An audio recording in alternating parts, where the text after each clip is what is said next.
நார்மலாக இந்த ஸ்வீட்ஸ் வந்து என்னைக்காச்சும் ஒரு நாள் தான் நம்ம வந்து விருந்து அந்த மாதிரி டைமில் தான் நம்ம ட்ரை பண்ணுவோம். பட் ஆனால் இந்த ஸ்வீட்ஸே வந்து அவங்க மெயின் விருந்தா எனி டைம் ட்ரை பண்ணுறாங்க. எஸ், ராஜஸ்தான் பீப்புள்ஸ் வந்து ஸ்வீட்ஸுக்கு ரொம்பவே அடிமை.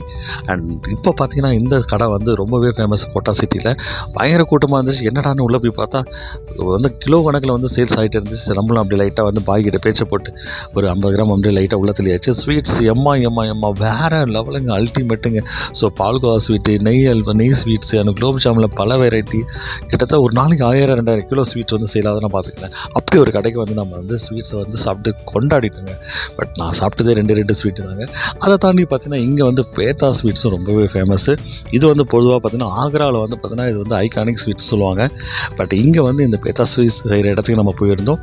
பையன் வந்து செஞ்சுட்டு இருந்தார். சரி டிஸ்டர்ப் பண்ண வேணாம்னு சொல்லி அவர் ஒரு ஆய் சொல்லிட்டு அப்படியே அவர்கிட்ட லைட்டாக சாம்பிள் வாங்கி டேஸ்ட் பண்ணால் கும்தல கடி குமாவா ராஜஸ்தான் ஸ்வீட்னா சும்மாவாக இருந்துச்சு. சும்மா வேற எல்லாம் இருந்துச்சு.